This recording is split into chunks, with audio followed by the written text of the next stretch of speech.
अगर हम शोबक फतह कर लेते हैं और विलियम मूसल के फितने में कामयाब हो गया। फाजिल सलाहुद्दीन का दायां हाथ है। अगर हम लोग इस बात को यकीनी बना दें कि वो मुजरिम है तो सलाहुद्दीन सुलह के लिए मजबूर हो जाएगा और उसके पास कोई चारा नहीं होगा।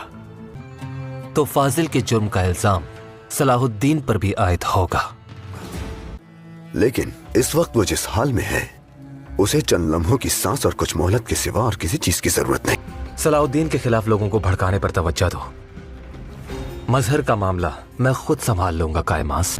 सलाहुद्दीन जल्द या बदेर पूरी इस्लामी दुनिया का रहनुमा बन जाएगा। तुम अदालत कायम करवाओ। अगर तुम्हारे दिमाग में दर्जनों चालें हैं और तुम उन सब चालों को याद भी रखते हो, है ना? विलियम जो करने जा रहा है वो उससे कुछ देर के लिए मौखर कर सकता है मगर रोक नहीं सकता। काजी फाजिल पर कोई भी जुर्म साबित हो गया तो मैं खुद अपने हाथों से इन्हें सजा दूंगा। ये मसला लगता है कि तुम्हारे दिल के करीब है काजी फाजिल। ज़ैनब मेरे लिए कोई आम शख्सियत नहीं है। अगर ये आफत हम पर ना टूटी होती तो यकीनन हम आज एक साथ होते। तो इसका मतलब तुम्हारे चेहरे पर छाई हुई उदासी का सबब यही है। इतने अरसे बाद भी अगर मैं गलत नहीं तो आप उन्हें भुला नहीं पाए। मैं उसको ना ही अपने दिमाग से और ना ही अपने दिल से निकाल सका और अब मैं देख रहा हूं कि अब भी साबित कदम है वो। देखा, मोहब्बत के मामलात हुकूमत के मामलात के मानिंद नहीं होते। दुरुस्त फरमाया मेरे सुल्तान। तकदीर की बांधी हुई गिरह को अकल से नहीं खोल सकता कोई भी। मैं और सायरा खातून भी एक दूसरे के दुश्मन थे लेकिन तकदीर ने मिला दिया। अल्लाह आप दोनों को भी मिला दे। मुझे माफ कर देना बोरो, अपनी उलझनों में ऐसा उलझा कि तुम्हें मुबारकबाद देना ही भूल गया। शादी मुबारक हो तुम्हें। शुक्रिया। हमारी दोबारा मिलने की उम्मीद रखना बेसूद है। मैं चाहता हूं कि यह साजिश बेनकाब हो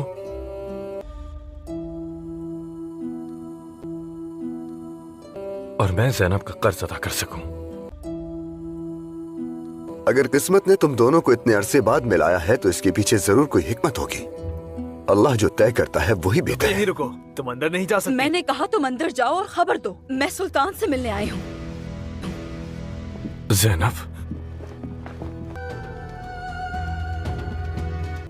मेरे सुल्तान, इजाजत हो तो क्या उनसे पहले मैं जाकर बात कर सकता हूँ? जरूरत नहीं, आने दो।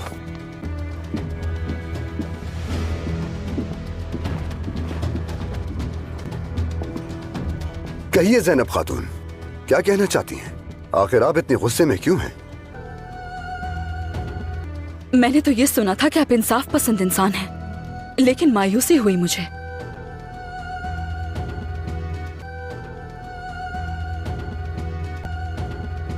काजी फाजिल यहाँ आपके खैमे में कैसे मौजूद है मेरे सुल्तान?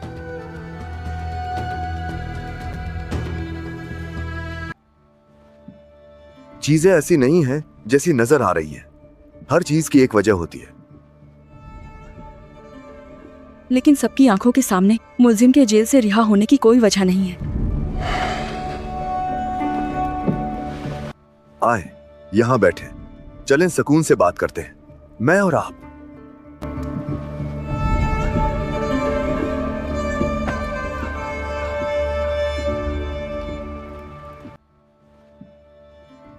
मुझ पर भी किसी मौके पर बहतान लगाया गया था। मैं बखूबी जानता हूं कि एक घिनौना इल्जाम एक इंसान को किस कदर तकलीफ देता है। मुझे आपके भाई का दुख है। यह मेरा फर्ज है कि जिसने भी यह किया उसे सबके सामने लाओ। आपने अदालती हुक्म की खिलाफ वर्जी की है। यह बेवजह नहीं था। आप फाजिल को एक मुश्तबा इंसान के तौर पर देखते हैं, लेकिन वो भी इस मामले में मुतासरीन में से एक है।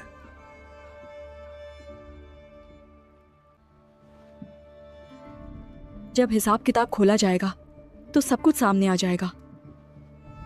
जल्द सब मंजरे आम पर आ जाएगा। अगर ये साबित हो गया कि इस मामले में फाजिल का हाथ था, तो मैं उसे जाती तौर पर सजा दूंगा।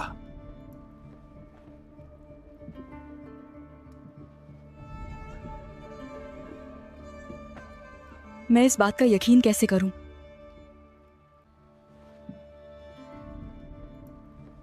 अगर मेरी नीयत कुछ और होती तो मैं फाजिल को लेकर चला जाता, लेकिन मैं इस मामले की तह तक पहुंचना चाहता हूं। मैं अदालत के फैसले से नहीं बच रहा। ज़ैनब खातून,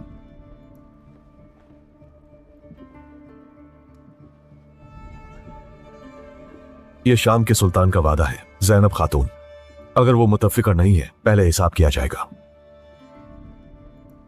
अमीर कानेमाज आपके भाई के केस को इस्तेमाल करके हमारे इत्तेहाद कायम करने की कोशिशों को नकारा कर रहा है। मैं आपको मशवरा देता हूं कि आप इस मामले में मुख्तात रहें, और यह मत भूलना ज़ैनब खातून, ना मैं और ना ही काजी फाजिल आपसे दुश्मनी रखते हैं। मैं किसी से नफरत नहीं करती।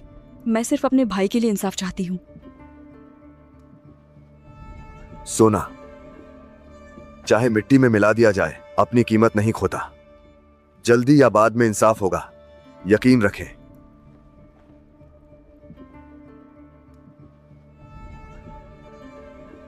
आपका शुक्रिया। मुझे अब इजाजत दे।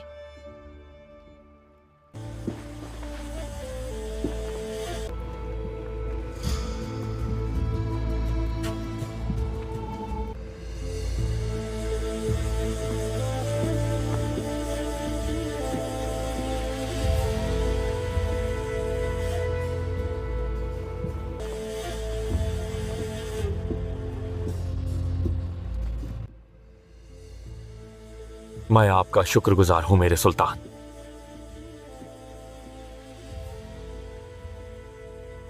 तुम्हारे लिए इसका गुस्सा और नाराजगी इसके हद से ज्यादा मोहब्बत की वजह से है।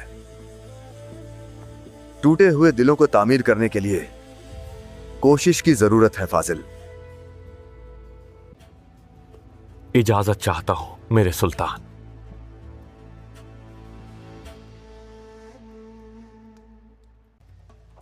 जबकि आप अपने हाथों में मौजूद किलों की हिफाजत नहीं कर सके, आपका शुहुक किला हमसे लेने का इरादा क्यों है?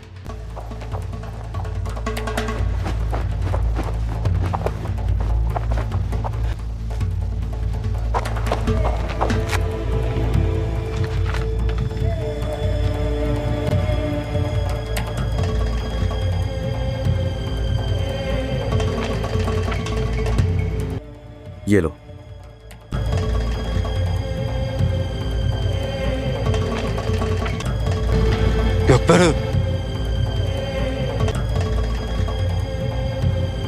हज के रास्ते में मुसलमानों का ताजारती काफिला लूट लिया गया। अगर तुम चाहो तो मैं ठहर सकता हूं ताकि तुम खुद देख सको, लेकिन मत भूलना जब तक किला हथियार नहीं डालेगा, मैं इस रास्ते को मुसलमानों के लिए जहन्नुम बना दूंगा। दोबारा सोच लो, हज का मौसम आने वाला है। इस रास्ते से सिर्फ तुम्हारे ताजारती काफिला ही नहीं गुजरते हैं, ठीक है?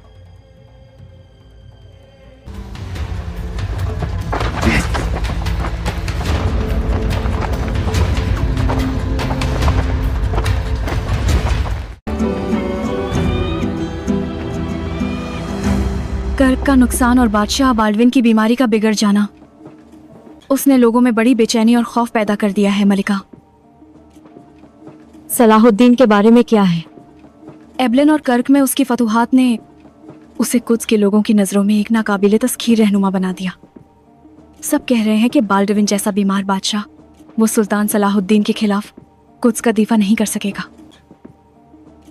आवाम का ये हुजूम अक्सर आग के अंगारे की तरह होता है। वो जो शोर मचा रहे हैं ये बदसूरत और मकरूह है,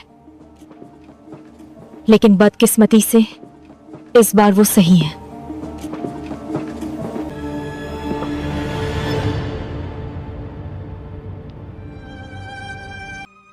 बाल्डविन,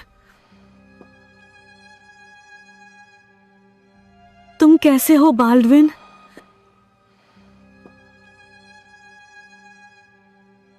क्या तुम बेहतर महसूस कर रहे हो?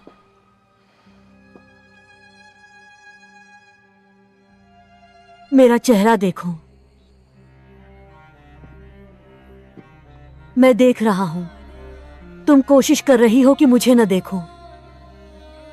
तुम अपने चेहरे पर दर्द के साथ साथ बेजारी की तासुरात को भी छुपा रही हो। नहीं, यह सच नहीं है। मैंने हमेशा इस बीमारी को अपने दिमाग में जिराह को घिराते हुए देखा है, जो खुदा ने मुझे दी है। ये जिराह वही है जिसने तवील अरसा पहले मुकद्दस पियाला तलाश करने में मेरी मदद की। उसने मुझे सलाहुद्दीन को शिकस्त देने में मदद की, जिसे नाकाबिले तस्हीर कहा जाता है।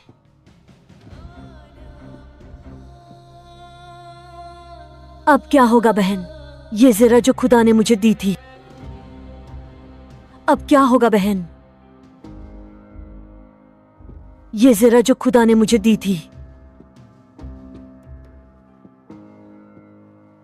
ये क्यों गिरने लगी है?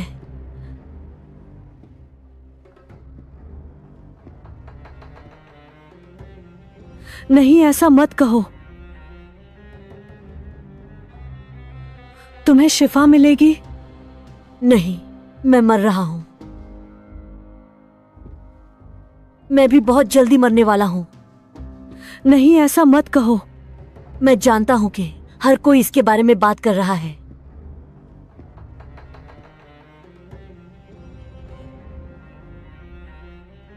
मैं अभी थोड़ा आराम करना चाहता हूं।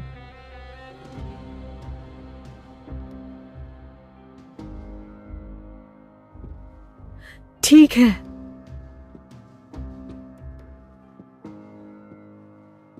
लेकिन सब कुछ होने के बावजूद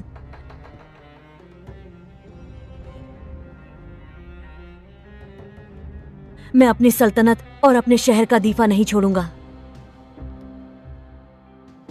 जब तक मेरी जिरह का आखिरी टुकड़ा गिर न जाए।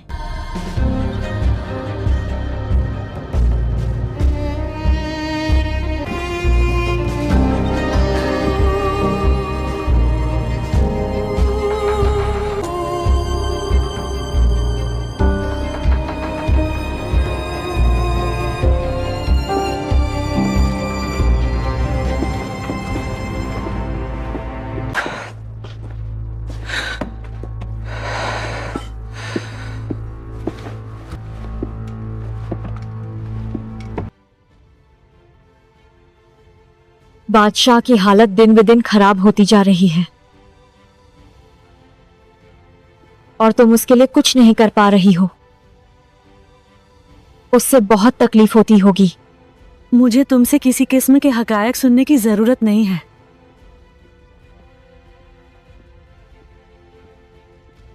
मैं अकेली नहीं हूं जो सोच रही हूं शहजादी। किले के बाहर पूरा शहर इस हकीकत की बात कर रहा है और ये कि बादशाह अपनी बीमारी की वजह से सलाहुद्दीन के खिलाफ कुछ का दीफा नहीं कर सकेगा। बादशाह बाल्डविन अभी तख्त पर है और वो जल्दी सेहतयाब हो जाएगा। तुम्हें सच का सामना करना पड़ेगा शहजादी। तुम्हारा भाई बाल्डविन मर जाएगा। उसके बाद तख्त तुम्हारे शौहर लॉर्ड गाय के कब्जे में चला जाएगा। मैं लॉर्ड गाय के बारे में बात कर रही हूं जिसे तुमने विलियम के साथ मिलकर कत्ल करने की कोशिश की थी। साफ तौर पर एक शख्स जिसकी अपनी बीवी ने उसे मारने की कोशिश की। वो कुद्स की बादशाहत पर हुक्मरानी के लिए ऐसे ओहदे के लायक नहीं है। मैं कुछ नहीं कर सकती। हाँ, ये तो है। विलियम के साथ मिलकर जो मुकम्मल करना था वो मुकम्मल नहीं किया। यकीनन मैं इस बार तुम दोनों की मदद करूंगी। मैंने कभी सोचा भी नहीं था कि मुझे उसकी जान बचाने पर इतना अफसोस होगा।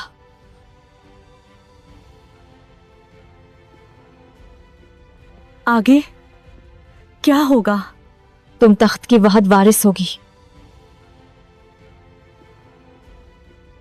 फिर तुम सलाउद्दीन के खिलाफ कुद्स का दिफा करने के लिए सबसे अहम तारीन शख्स को मुकर्रर करोगी।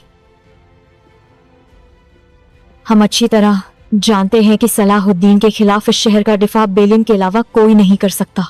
क्या तुम बेलिम की बीवी के तौर पर यह कह रही हो? मैं ये किसी ऐसे शख्स के तौर पर कह रही हूं जो कुद्स को दहाने पर देख रहा है। शहजादी, कुद्स की निजात गाय की मौत और बेलिम के शहर को बचाने के वास्ते ही मुमकिन है। ये हमारा वहद मौका है।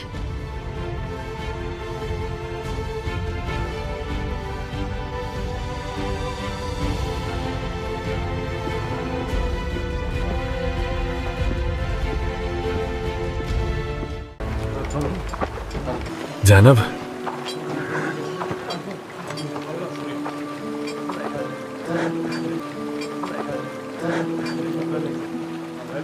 तुम मेरे पीछे क्यों आए?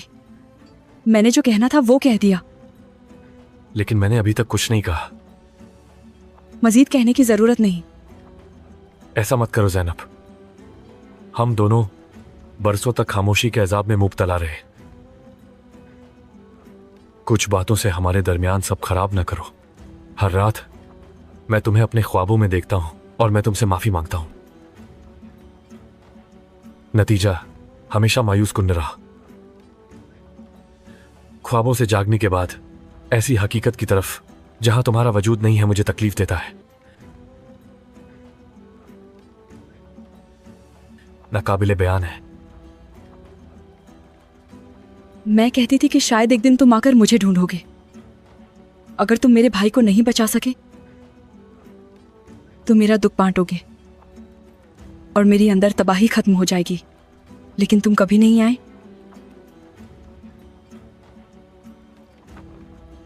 मेरी सारी जिंदगी तुम्हारे जवाब की मुंतजिर रही जैनब। मैं हमेशा तुम्हारा वफादार रहा हूं और मेरी वफादारी आखिरी सांस तक रहेगी।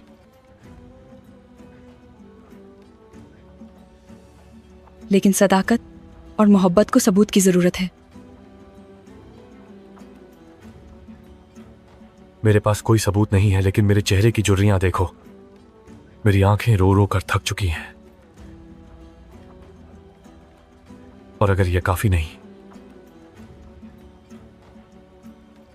मुझे अपने दिल में दोबारा उम्मीद पैदा करने का एक मौका दो। तुमने सुल्तान की बात सुनी है, वो इस मामले में हार नहीं मानेंगे। और फिर आगे क्या होगा? उसके बाद सालों बर्बाद होने के बावजूद हम अपने जख्मों पर मरहम रखेंगे।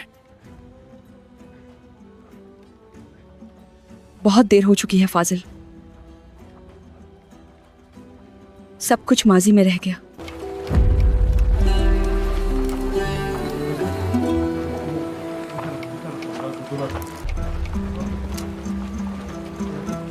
ऐ मेरे दिल की जैनब, मत जाओ।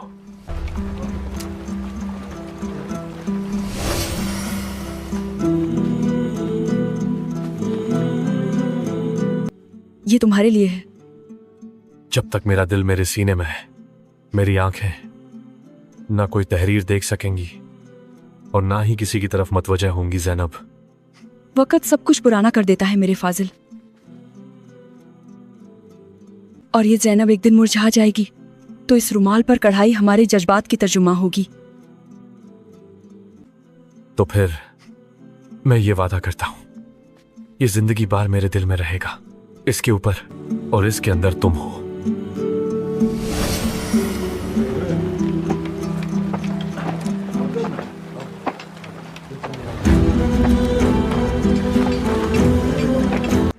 मैंने अपना वादा निभाया। मैंने इसे अपना जीवन साथी तस्लीम किया। मैंने दिल से रुमाल नहीं उठाया। मैंने तुम्हें एक लम्हे के लिए भी अपने दिल से नहीं निकाला जैनब। तुम आज भी मेरे दिल की जैनब हो। ये रुमाल इसका सबूत है।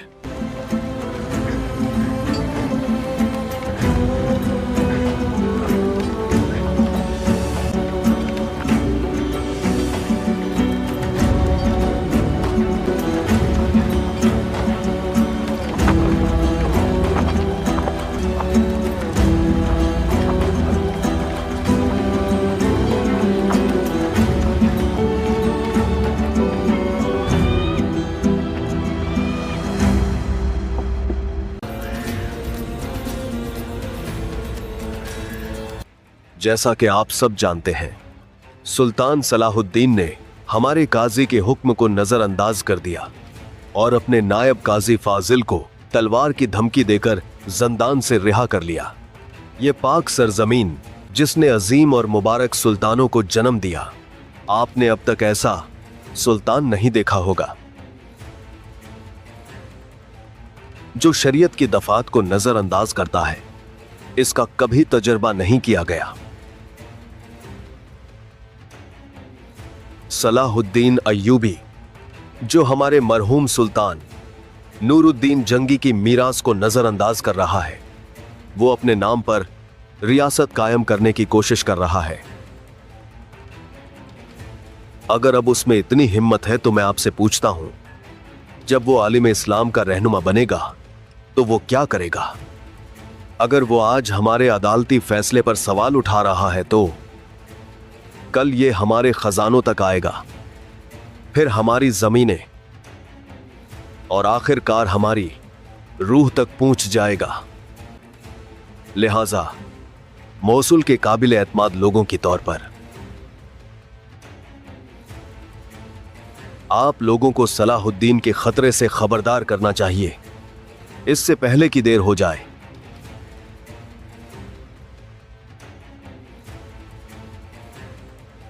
वो मुताहिद होकर सलाहुद्दीन का मुकाबला करें।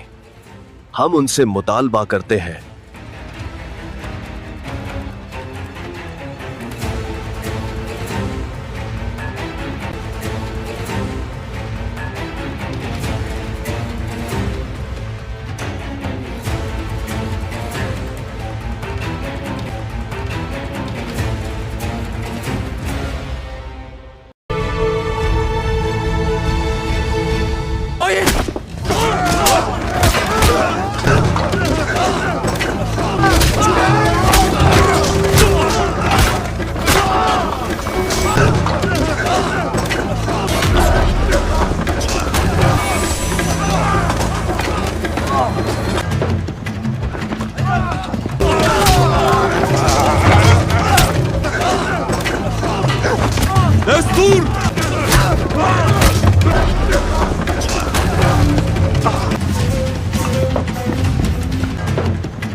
इस इंसान पर जुल्म करने की बजाय तुम लोगों ने जो कुछ कहना है मुझे आकर कहो। ये रहा मैं तुम्हारे सामने। आप लोगों में मोहलिस लोग भी हैं, लेकिन जान ले कि जब मामलात खराब होंगे तो सब कुछ जल जाएगा।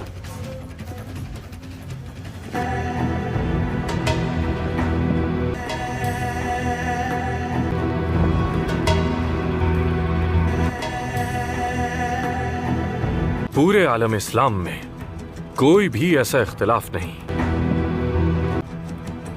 जिसके पीछे सलीबियों का हाथ ना हो।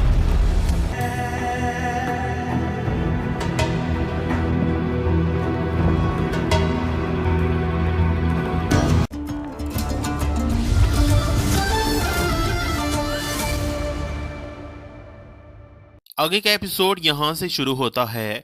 इस एपिसोड के आगाज में हम मौसल में देखते हैं जहाँ मलिक महदूद का बेटा इज्जतुद्दीन कानेमाज और मीर तोमान के साथ मौजूद होता है और कहता है तो सलाहुद्दीन के लिए शाम और मिस्र के खजाने काफ़ी ना थे। मेरे चचा सुल्तान नूरुद्दीन और मेरे बाबा मलिक महदूद का खून चूसना काफ़ी ना था कि अब जिसकी हाकमियत हमारे पास है वो इस मौसल और हल्ब की भी लालच कर रहा है। तो कानेमाज कहता है सब कुछ वैसा ही है जैसा मैंने आपको बताया मलिक। काजी फाजिल ने एक बहाना बनाया और फौज को दरवाजे पर जमा कर दिया। उसकी नीयत आश्कार हो गई है। तो इज्जतुद्दीन कहता है मेरा नाम इज्जतुद्दीन है, मैं जंगी खानदान की मिरास किसी ऐसे गद्दार के लिए नहीं छोड़ूंगा जो जंगी खून ना हो। ये सुनकर यारूकी का भाई अमीर तोमान कहता है ऐसा लगता है कि सलाहुद्दीन को असल रियासत उम्मत की असल लीडर के बारे में दूसरे तरीके से याद दिलाना होगी तो कानेमास कहता है, जिसने जंगी रियासत होने के बावजूद अपने लिए अलहदा रियासत कायम की, किसी ऐसे शख्स को याद दिलाना आसान नहीं होगा। तो अमीर तुमान कहता है, सलाहुद्दीन ने आपके बाबा मलिक महदूद और आपके चचा सुल्तान नूरुद्दीन को सिर्फ अपने फवायद के लिए इस्तेमाल किया। अमीर इज्जतुद्दीन, मेरा भाई यारुकी भी इसके लिए कुर्बान हो गया। तो इज्जतुद्दीन कहता है, जंगी रियासत और वो लोग जो जंगी रियासत को सहारा देंगे वो अभी मर नहीं गए। मैं सुल्तान इस्माइल की वफादार फौज के साथ मौसल के दूसरी जानिब कैंप लगाऊंगा। ये अयूबियों को रियासत का असल मालिक कौन है, ये ज़मीनें किस झंडे तले आती हैं, ये दिखाने का वक्त है। दूसरी जानिब सराय में सुल्तान लोगों से कहते हैं, क्या आप जानते हैं कि मेज़ पर बैठा ये शख्स कौन है? ये कुद्स के बादशाह का मशीर है और पादरी आज़म विलियम आफ्टायर है। ये भाइयों के दरमियान इख्तलाफात की असल वजह है। तो विलियम कहता है, बिल्कुल नहीं। इसके बरक्स सुल्तान सलाहुद्दीन हमेशा की तरह बाहर के दुश्मन की तलाश में है। ये कहते साथ ही विलियम खड़ा हो जाता है और मजीद कहता है, ताकि खुद पर लगे इल्ज़ाम को साफ कर सकें। ये खदफ को गुमराह करने और अपने जुर्म का बदला चुकाने की कोशिश कर रहे हैं। तो सुल्तान उससे कहते हैं, चहचहाना बंद करो और मुझे बताओ कि तुम मौसल में क्या कर रहे हो। तो विलियम कहता है, मौसल और हल्ब मेरे दुश्मन नहीं हैं। अगर आप अमन की पेशकश को कबूल करते हैं तो शाम भी दुश्मन नहीं रहेगा। हमारे बादशाह सलामत अमन चाहते हैं। मैं उनकी नेक ख्वाहिशात और अमीर कानेमाज को बचाने के लिए हाजिर हुआ हूँ। ये सुनकर बोरू कहता है, इस झूठ से बेवकूफ़ मत बने। अमीर कानेमाज काफर के साथ तावन कर रहा है। तो विलियम कहता है, मेरे पास कोई खुफिया मंसूबा नहीं है। मैं लोगों के दरमियान हूँ और मैं खुद को छुपाने की कोशिश भी नहीं कर रहा। लेकिन आप सुल्तान सलाहुद्दीन, आप मुसलसल दुश्मन की तलाश में रहते हैं। आपका मकसद मौसल और हल्ब को अपने नाम की रियासत के ताबे करना है और जंगी खानदान का नामो निशान मिटाना है। ये सुनकर कानेमाज की हामी कहते हैं, विलियम ठीक कह रहा है। ये जंगियों के दुश्मन हैं। हम पर जुल्म करने वाले सलीबी नहीं बल्कि अयूबी हैं। तो सुल्तान गुस्से से कहते हैं, तुम में ऐसे घटिया अल्फाज कैसे कह सकते हो? क्या इस सारे अरसे में सलीबियों ने हमारी जानें, हमारी इज्जतों और हमारी नामूस को रोंदने की कोशिश नहीं की? मैं सुल्तान नूरुद्दीन जंगी के जहाद को जारी रखने के सिवा कुछ नहीं कर रहा। मैं उनका नाम मिटाने की कोशिश नहीं कर रहा, बल्कि अपने दावे को जारी रखने की कोशिश कर रहा हूँ। तो विलियम कहता है, आपकी लालच और हट दर्मी पूरे हित्ते को तबाही की जानिब ले जाएगी। तो सुल्तान कहते हैं, जिस दिन कुद्स की सिलेबी बादशाहत इन सारी सरजमीनों से निकल जाएगी, आवाम खुशहाल हो जाएगी। तो विलियम कहता है, कुद्स इतना कीमती है कि उसे दोनों अतराफ की जंग पसंदों के हाथों नहीं छोड़ा जा सकता। मेरा कुद्स शहर हमेशा उन लोगों के लिए रहेगा जो इसे सबसे ज़्यादा प्यार करते हैं। तो सुल्तान कहते हैं, जिसे तुमने खून की नदी में बदल दिया, तुम इस कुद्स से मोहब्बत का दावा कर रहे हो। तो विलियम कहता है, मैं उसके एक पत्थर के लिए भी अपनी जान कुर्बान करने से दरेग नहीं करूँगा। और यकीन रखो कि जो कोई भी अपने आप को आग में झोंकने से गुरेज ना करता हो, मैं उसे कहीं अच्छे तरीके से कुद्स को जानता हूँ। चले काम करते हैं, बैतुल मुक़द्दस से हम में से कौन ज़्यादा मोहब्बत करता है ये मालूम कर लेते हैं। इसकी बुनियाद पर अवाम कौन दोस्त है और कौन दुश्मन, इसका फैसला करेगी। दूसरी जानिब गोक बोरू अपने साथियों और फौज के साथ बैलियन की जानिब भाग रहा होता है, मगर सामने से बैलियन की बजाय उसके अपने साथी आते हैं और एक सिपाही कहता है बैलियन अपने सिपाहियों के साथ वापस चला गया है। तो अथसिस पूछते हैं अब उसका क्या मतलब है, क्या ये कोई नया मंसूबा है? तो गोक बोरू कहता है कुछ भी मुमकिन है, आप में से कुछ उनका ताकुब करेंगे। अगर कोई गैर मामूली चीज़ पेश आती है तो फौरी तौर पर किले में खबर देना। चलो होशियार रहो। ये सुनते साथ ही कुछ सिपाही भाग पड़ते हैं। दूसरी जानिब सराय में विलियम सुल्तान से कहता है चलें चलें, फर्ज करें आपने अपना ख्वाब पूरा कर लिया और कुदस पर अपना कब्जा कर लिया। मुसलमान होने के नाते आप कौन से दरवाजे से शहर में दाखिल होना चाहेंगे? तो सुल्तान कहते हैं हमारे हजरत ईसा अलैहिस्सलाम सुनहरी दरवाजे से दाखिल हुए, इसलिए तुम्हारे बादशाह उसे तरजीह देते हैं। मैं अल्लाह के रसूल हजरत ईसा अलैहिस्सलाम का हर चीज़ से ज़्यादा एहतराम करता हूँ, लेकिन मैं तुम्हारे जालिम बादशाह के दस्तूर की पैरवी नहीं करना चाहता। मैं सुल्तान नूरुद्दीन जंगी का जानशीन हूँ। उन्होंने जिस मेंबर को बनाने का हुक्म दिया था, मैं उसके साथ शाम के दरवाजे से दाखिल होऊंगा। तो विलियम कहता है जो सुनहरी दरवाजे को जानता है उसे खुदा के मुकद्दस और दुनिया के मरकज़ मुकद्दस के कलीसा का भी इल्म होना चाहिए। आप उसकी इज्जत किए बगैर कुद्स पर कैसे हुकूमत करेंगे? तो सुल्तान कहते हैं दूसरे मज़हब के अकायद का एहतराम करना हमारे मज़हब की बुनियादी तालीमात का हिस्सा है। जब हज़रत उमर रज़ी अल्लाह ताला अन्हो कुद्स में दाखिल हुए तो उन्होंने इसी वजह से वहाँ नमाज अदा करने से इनकार कर दिया। अब दरअसल तुम जवाब दो, क्या तुम अल्लाह के हरम मस्जिदुल अक्सा का एहतराम करते हो? तो विलियम एकदम से कहता है बिल्कुल। तो सुल्तान कहते हैं क्या यही वजह है कि हमारे बार बार मना करने के बावजूद तुम्हारे सूरमा अब भी वहां अपने घोड़े बांधे हुए हैं? तुम्हें मालूम होना चाहिए विलियम, कुद्स में जिस अमन का वादा किया गया है वो हमारे जरिए हासिल होगा, जैसा कि हम पहले करते आए हैं। तो विलियम कहता है अगर आपका इशारा खलीफा हजरत उमर रज़ी अल्लाह ताला अन्हो के दौर की तरफ है, तो खलीफा ने जो शराइत पेश की तो ये उनकी तरफ से एहसान ना थी, बल्कि वो सिर्फ मजलूमों को दी गई मामूली सी रियायतें थीं। तो सुल्तान कहते हैं हम उसे अमन कहते हैं। अमन वो ज़मानत है जो मुख्तलिफ मज़हब के लोगों को सुकून से एक साथ रहने का हक देती है, लेकिन जब तुम आए तो उस अमन की बेहुरमती की गई।